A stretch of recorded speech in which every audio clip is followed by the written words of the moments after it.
Hello bookish besties and welcome back to my channel. Today we're going to be going over my extremely unrealistic fall TBR.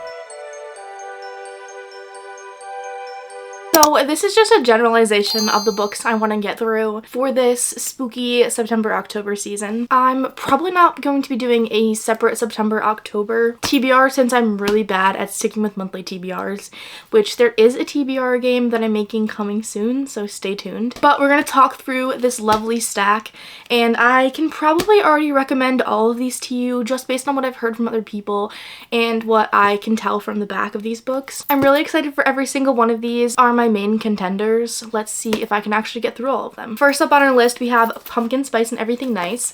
This edition is completely gorgeous. There's the sprayed edges. This is the Barnes & Noble exclusive edition, and I got it for only $5 with a purchase at the Barnes & Noble cafe. It just sounds adorable.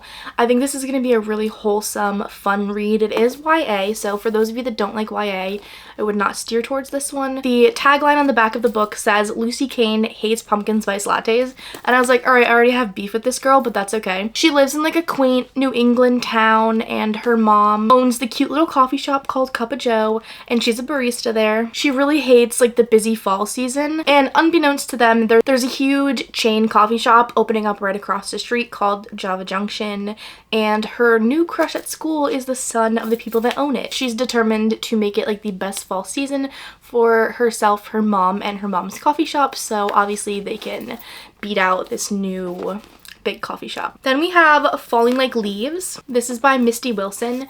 This one I believe just came out when I'm filming this. Also sprayed edges, a really cute cover with some of the foiling as well. I really like the little cat on this cover. I really just like the way the people are drawn. I like the art style. What pulled me to this was not only the cover, but there's also a quote on the back from an author that says, "Perfect for anyone who starts up their annual Gilmore Girls rewatch at the first sign of fall," which I watch Gilmore Girls all year round, but it hits especially hard during the fall. So that's why I picked this one up. It is also YA. It's giving the same vibe as the last one, but I think it's going to be really cute. But the main character, Ellis, she moves from Manhattan to Bramble Falls, Connecticut, which is fun because I'm not far from Connecticut. It looks like she used to live here, and her best friend slash first kiss is a barista, and he wants nothing to do with her anymore. And her aunt's in charge of like this month-long string of events that celebrates fall, and she keeps running into Cooper at all of these events since her aunt is planning it. But she winds up falling in love with the town again, and I think obviously she's going to reconnect with her best friend.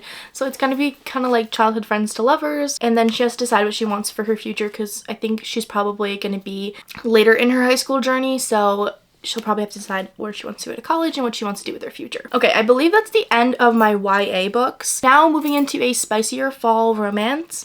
That's Fall I Want by Lyra Parish. This one also stunning. I was seeing this one on Instagram before I found it at Walmart. I just love it. Apparently, I have a thing with fall and coffee shops because that's what the last 3 books have been. It's been about fall and coffee shops. It looks like Autumn lives in this town called Cozy Creek, and a billionaire named Zane finds escape there this autumn season, and he winds up pretending to fake date her because her ex comes back, and obviously they're going to learn that they love each other and they're going to wind up hopefully happily together.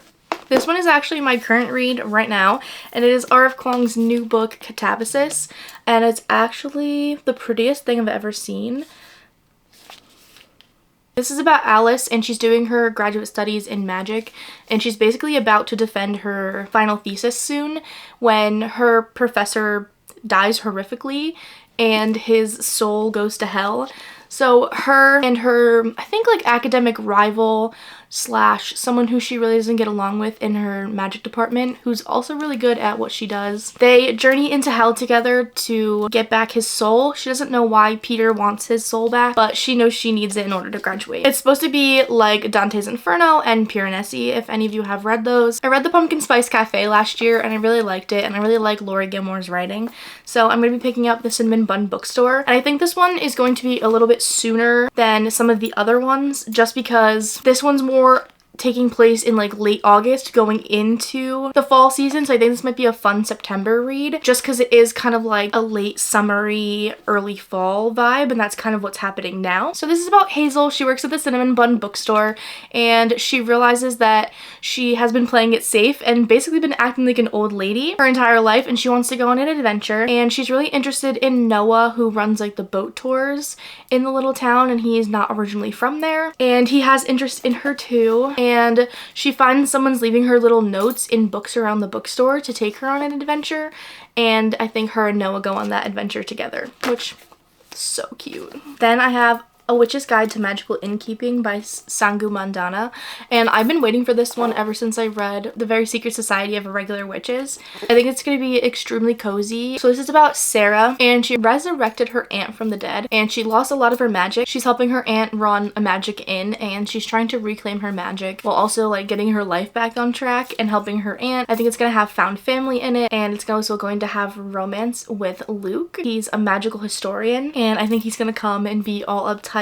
and then slowly get used to her antics, and I love that dynamic. I actually just picked this one up at Barnes & Noble not that long ago, which is really exciting because it's an indie edition, and that is The House Witch. I love this cover. It's always caught my eye on Kindle Unlimited, and I finally found it in person and I knew I needed it. This is about Finlay. They call him Finn. He is a witch with domestic powers, and he just likes to serve the royal family. So he's on the staff of this king and queen, but apparently he has a secret identity. I think he has more powers than what he's letting on, because they say they start to discover his powers and he starts to do more things for the royal family, and then his love life is getting complicated. I'll read you the bottom. It says, filled with fascinating characters, courtly intrigue, political machinations, delicious cuisines, cuddly companions, magical hijinks, and will they won't they romance. It's really floppy, so this is like one of the best paperbacks like you can ever have, and I think it's also still on Kindle Unlimited, but this one just seems like something you can just curl up in a blanket with and read it. The cozy has ended, and now we're going into chaotic lesbian vampires, and the first one is Hungerstone by Kat Dunn. I've been wanting to pick this one up for so long. I kept looking at it and I finally found it for 50% off at BAM, so I had to pick it up. This is a retelling of Carmilla, and I've never read Carmilla, and I really have to because it's one of the classic vampire stories and I feel like I'm missing out not having read it. Our main character, Lenore, I think her marriage is kind of not doing well, and then they get into a carriage accident, and her husband find this woman Carmilla, and they wind up taking her in, and she's very like weak and pale during the day and very vibrant and alive at night.